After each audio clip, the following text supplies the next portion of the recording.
একটা বদমাশ যে ক্লাবে বদমাশি করতেছে ওইটার চরিত্র নিয়ে কথা নাই, বিয়ে করছে কেন আরেকটা, বলে তার চরিত্র ভালো না। আমি আপনাদেরকে বলতেছি না বউ থাকতে আরেকটা বিয়ে করেন, এটা বলতেছি না।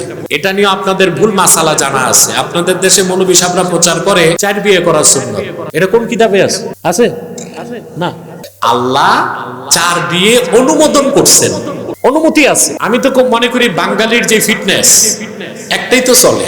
কথা বলেন, বিয়ের মতো ভালো কাজ আছে? সুবহানাল্লাহ, সুবহানাল্লাহ।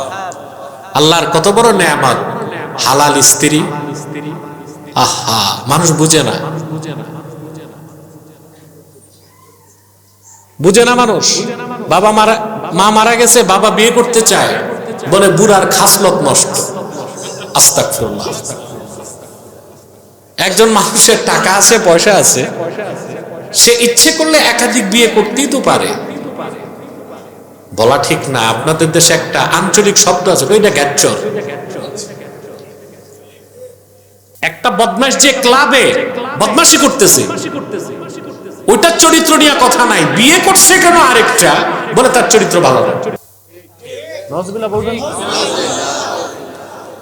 আমি আপনাদেরকে বলতেছি না বউ থাকতে আরেকটা বিয়ে করেন, এটা বলতেছি না। এটা নিয়ে আপনাদের ভুল মাসালা জানা আছে। আপনাদের দেশে মৌলবী সাহেবরা প্রচার করে 4 বিয়ে করার সুন্নাত, এটা কোন কিতাবে আছে?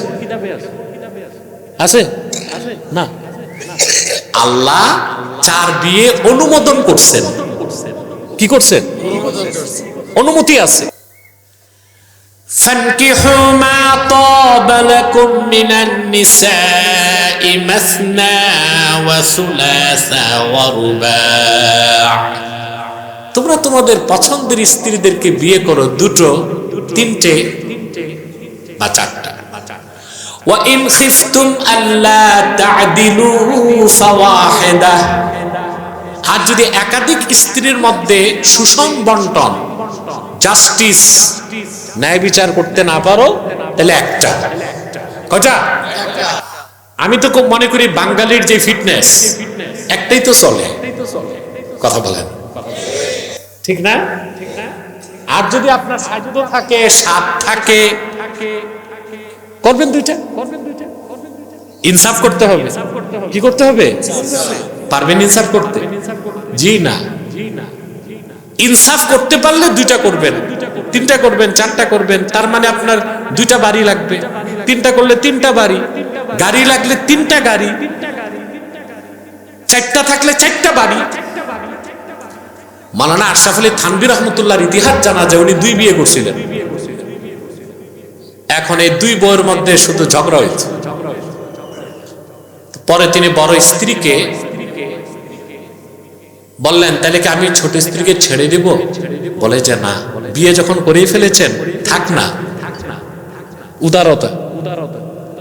তো ওনার কাছে যখন মুরিদরা হাদিয়া আনতো, কি ইনসাফ ছিল তার মধ্যে, পাল্লা দিয়া মেপে সমান 2 ভাগ করে 2 বউ স্ত্রীর কাছে দিতেন।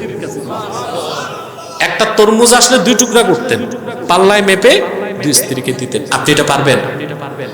আপনি তো দ্বিতীয় বিয়ে করলে মিয়া বড়টার কাছে 3 মাসও যাবেন না, নতুনটার কাছে চিল্লা দিবেন। আপনার তো ইনসাফ নাই, আপনার ইনসাফ নাই। তো বলতেছি আপনার বিয়ে একাধিক করা যাবে, কি লাগবে? ইনসাফ করতে, জাস্টিস, ন্যায় বিচার করতে হবে। তাহলে বলেন তো ভাই, সন্তান দেওয়ার মালিক কে? আল্লাহ। বিয়ে করা কি ওসিলা? এখন ওসিলা ধরায় যদি শিরক হয় তো বিয়ে করা কি? এক বেকুফ পীরের কাছে গেছে, আল্লাহর ওলির কাছে যে বলে, হযরত मेरे लिए बतौर खास दुआ करिए कि अल्लाह ताला मुझे एक नेक बख्त लड़का अता फरमाए। হুজুর আমার জন্য খাস দোয়া করেন, আল্লাহ যেন আমার একটা নেককার সন্তান দান করেন। 1 বছর পর যে কয়, হুজুর দোয়া তো কবুল হয়নি। ভাই তুমি শাদি কর চুকে, বিয়ে করছো নি? নাহি হযরত, शादी तो नहीं किया। कम बक उल्लू का पट्टा, शादी नहीं किया और बच्चा मांग। তুই বিয়ে করস নাই, আমি দোয়া করলে কি তোর বাচ্চা হবে না? তোর সন্তান কে দেন? বিয়ে করা কি? তাহলে সব ওসিলাই কি শিরক? ওসিলা দুই প্রকার, একটা হচ্ছে ওয়াসিলা সাবাবিয়া, আরেকটা হচ্ছে ওয়াসিলা তাআব্বুদিয়া। ওসিলা সাবাবিয়াটা শিরক নয়। সন্তান হবার জন্য বিয়ে করাকে আল্লাহ তাআলা শর্ত বানায় দিয়েছেন, রোগ মুক্তির জন্য ওষুধকে আল্লাহ ওসিলা বানায় দিয়েছেন, মুমিন বান্দার দোয়া কবুলের জন্য আল্লাহ তার হাবিবের ওসিলাকে শর্ত বানায় দিয়েছে। মাসালা কত স্পষ্ট। আল্লাহ মাযহাবী ভাইরা না বুঝে কি ফতোয়া দিচ্ছে। তাহলে মুশরিকদের ওসিলাটা শিরক কেন ছিল? ওটা ছিল ওসিলা তাআব্বুদিয়া। ওসিলা তাআব্বুদিয়া, তারা আমার আল্লাহকে বিশ্বাস করত, কিন্তু 360টা দেবদেবীরও ইবাদত করত।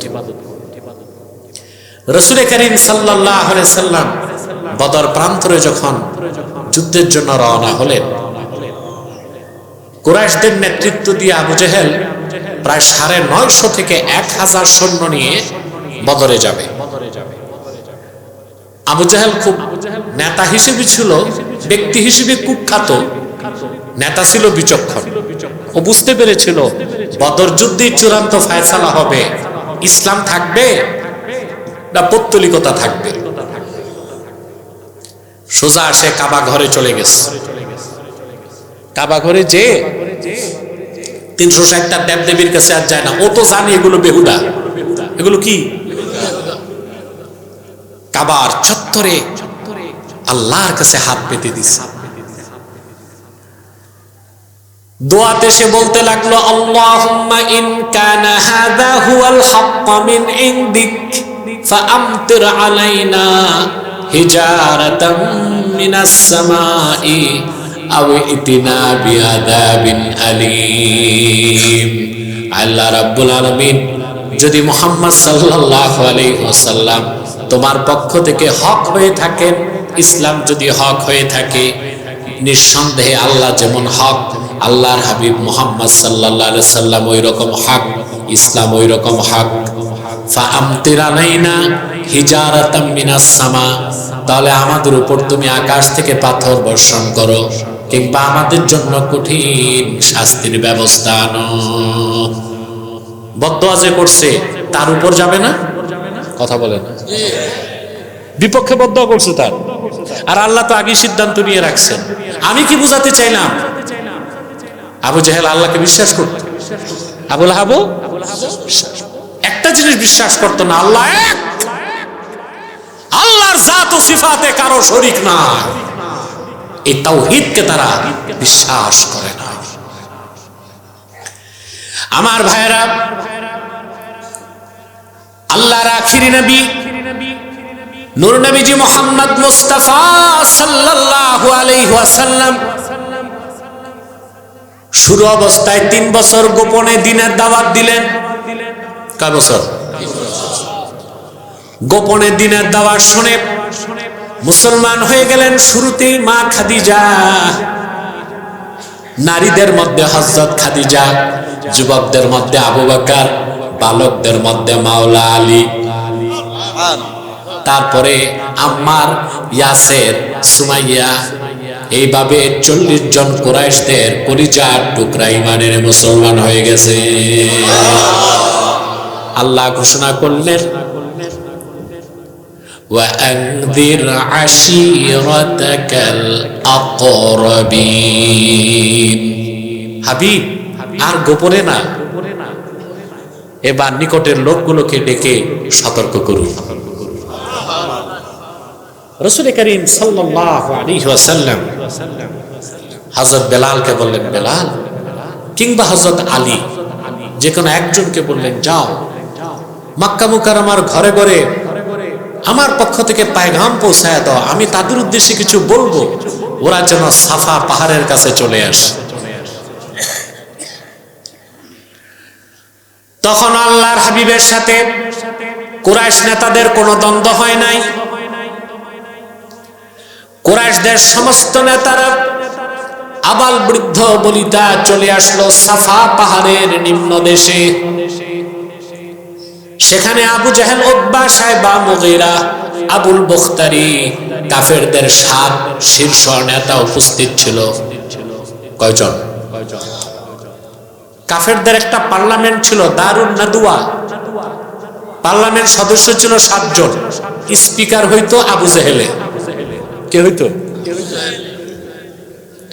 সব উপস্থিত। আল্লাহর হাবিব সাল্লাল্লাহু আলাইহি সাল্লাম বললেন, সমবেত জনতা, যদি আমি বলি সাফা পাহাড়ের অপর পৃষ্ঠে একদল শত্রু সশস্ত্র অবস্থায় দাঁড়ায় আছে, সুযোগ পেলে এই দিকে এসে তোমাদের হামলা করবে, আমার কথা বিশ্বাস করবে নাকি? সমবেত জনতা, কুরাইশরা বলল, কোনো সন্দেহ নাই, সারা জীবনে কোনোদিন আপনাকে একটা অক্ষর মিথ্যা বলতে শুনি নাই, আপনি যা বলবেন তাই বিশ্বাস করব। আল্লাহর হাবিব বললেন, সমবেত জনতা, আমার সবগুলো কথাই তো বিশ্বাস করে থাকো, আজকে এমন একটা কথা বলবো যার চেয়ে সত্য কোনো কথা নাই। আইয়ুহান নাসু কুলু লা ইলাহা ইল্লাল্লাহু তুফলিহুন। হে মানব জাতি, বলো, নিশ্চয় আল্লাহ ছাড়া আর কোনো মাবুদ নাই। তুফলিহুন, তোমরা সফল হয়ে যাবে বলেছে। শুরু হয়ে গেল দ্বন্দ্ব। কাফেররা সব চিৎকার চেঁচামেচি শুরু করে দিল, আর বলতে লাগলো, মুহাম্মদ সাল্লাল্লাহু আলাইহি সাল্লামের সব কথা মানা যায়, এইটা তো মানা যায় না। আজআলাল আলিহাতা ইলাহান ওয়াহিদা ইন্না হাযা লাশাইউন উজাব। ওনার এই কথা তো মানা যায় না, সব মানতে পারি। তিনি বললেন, লা ইলাহা ইল্লাল্লাহ, আল্লাহ ছাড়া কোনো মাবুদ নাই, তাহলে বাকি যত খোদা আছে আমাদের, এগুলোর তার অস্তিত্বই থাকে না। এটা এক মহা আশ্চর্য ব্যাপার, তা তো আমরা মানতে পারি না। বলবেন না নাউজুবিল্লাহ? শুরু হলো দ্বন্দ্ব। আজকে আমি তাওহীদকে বুঝাচ্ছি, কান খোলো মুসলমান। আজকে তাওহীদ না বুঝার কারণে কেউ পীর মুরিদের নামে শিরক করছে, কাফেররা মূর্তি পূজার নামে শিরক করছে, কেউ রাজনীতির নামে শিরক করছে, কেউ সংস্কৃতির নামে শিরক করছে, কেউ ভাস্কর্যের নামে শিরক করছে, কেউ সংবিধানকে পূজা করার মাধ্যমে শিরক করছে। আর আমার দেশে তাওহীদের আলোচনায় আমানত রক্ষা করে না, খেয়ানত করে মৌলবীরা। শুধু পাইছে একটা, মাজার জিয়ারত শিরক, পীরের কাছে যাওয়া শিরক, আর বুঝি শিরক নাই, আর কোনো শিরক নাই। এই দুইটা শিরক আছে। আরে আমানত রক্ষা করো, পীরকে সেজদা করাও শিরক, মাজারকে সেজদা করা শিরক, সৌধের সামনে যে নীরবতা পালন করাও শিরক। মন গড়া সংবিধান তৈরি করে ওইটার উপর ঈমান আনাও শিরক। একটা বলো আরেকটা বলো না কেন, কমে যাবে।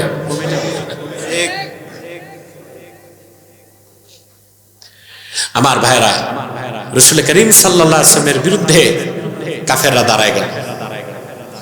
13টি বছর আল্লাহর হাবিবকে কষ্ট দিল, সাহাবা একরামকে কষ্ট দিল, নির্যাতন করলো, নিপীড়ন করলো। রাসূল করিম সাল্লাল্লাহু আলাইহি ওয়াসাল্লাম মক্কা থেকে হিজরত করে মদিনাতুল মুনাওয়ারাতে চলে গেলেন। তারপর একটা দুইটা আল্লাহর হাবিবকে 27টা যুদ্ধে নেতৃত্ব দিতে হয়েছে। তিনি উহুদে গেলেন, তিনি খন্দকে গেলেন, তিনি বদরে গেলেন, হুনাইনে গেলেন, তাবুকে গেলেন, উহুদ ময়দানে তিনি আপন দাঁত শহীদ করলেন, তায়েফের মাটিতে পবিত্র নূরময় রক্ত ঝরালেন, অসংখ্য জিহাদ করলেন। 23 বছরের দাওয়াতের পরে আল্লাহ তাআলা দ্বীনকে কায়েম করে দিলেন, পরিপূর্ণ করে দিলেন, আল্লাহর তাওহীদ প্রতিষ্ঠিত হয়ে গেল।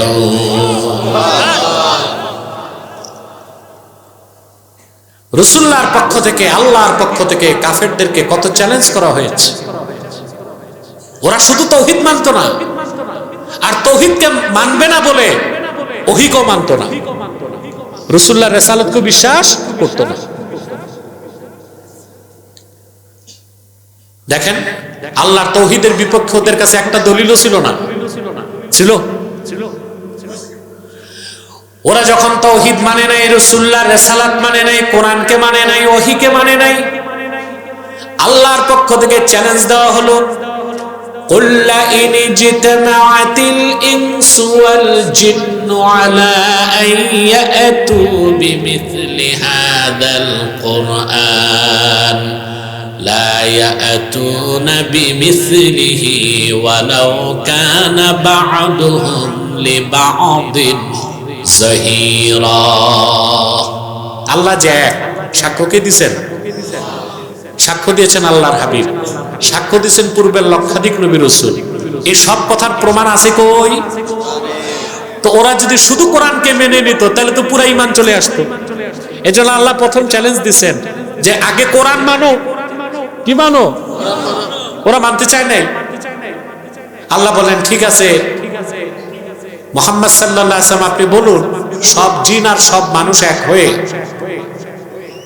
পরস্পর পরস্পরকে সাহায্যের ভিত্তিতে আমার কোরআনের মতো একটা কোরআন এনে দেখা, আপনি চ্যালেঞ্জ করেন। পারছে? দ্বিতীয় চ্যালেঞ্জ আসলো, আমি ইয়াকুলুনা ইফতারাহু কুল ফাআতু বিআশরি সুওয়ারিম মিসলিহি মুফতারায়াত। কোরআনের মতো কোরআন তো আনতে পারে নাই, আপনি ওদেরকে বলুন 10টা সূরার মতো সূরা এনে দেখাক তো দেখি। কটা সূরা? 10টা। কাফেররা পারছে? এরপর আসলো তৃতীয় চ্যালেঞ্জ, ওয়া ইন কুনতুম ফি রাইবিম মিম্মা নাযালনা আলা আবদিনা ফাআতু বিসূরাতিন মিন মিসলিহি وادعوا شهداءكم من دون الله إن كنتم صادقين। আল্লাহ পাক বললেন, কাফেররা, মুশরিকরা, কুরাইশরা, কাফেররা, মুশরিকরা, শোনো, আমার বান্দা মুহাম্মদ সাল্লাল্লাহু আলাইহি সাল্লামের উপর অবতীর্ণ কোরআনকে যদি সন্দেহ করে থাকো, কোরআনের মতো কোরআন তো আনতে পারো নাই, 10টা সূরার মতো সূরাও তো আনতে পারো নাই, তাও লাগবে না, আমার কোরআনের একটা সূরার মতো সূরা এনে দেখাও তো দেখি। পারছে? এবার আসেন, তৃতীয় চ্যালেঞ্জটা ছিল একটা সূরা দেখাও কোরআনের মতো। যদি কোরআনের মতো একটা সূরা আবু জেহেল, উতবা, সাইবা, মুগিরা তৈরি করে দেখাই দিত, তাহলে কি আর উহুদ যুদ্ধ হইতো? কথা বলেন। বদর, খন্দক, একটা যুদ্ধ লাগতো? 70 কুরাইশ নেতা বদরে মরতো, চ্যালেঞ্জে জিতে যেত। তাহলে বোঝা যাচ্ছে আল্লাহর কোরআনের একটা সূরাকে চ্যালেঞ্জ করার ক্ষমতা তাদের হয় নাই। আর সে কোরআন সাক্ষ্য দেয় আল্লাহ এক, বলেন সুবহানাল্লাহ। 1500 বছর আগে সমস্ত কাফেরদের পক্ষে সম্ভব হয় নাই, 1500 বছর পর আজ পর্যন্ত সম্ভব হয় নাই, কিয়ামত পর্যন্ত কোন সকল প্রকার কাফের মুশরিক বেঈমান কারো পক্ষে সম্ভব হবে না কোরআনের একটা সূরার মতো সূরা দেখাতে। সে কোরআন সাক্ষ্য দেয় আল্লাহ এক, আল্লাহ ছাড়া কোনো মাবুদ নাই। এটা হচ্ছে আযম শাহাদা, সর্বশ্রেষ্ঠ গ্রেট উইটনেস, সর্বশ্রেষ্ঠ শাহাদা, বলেন সুবহানাল্লাহ।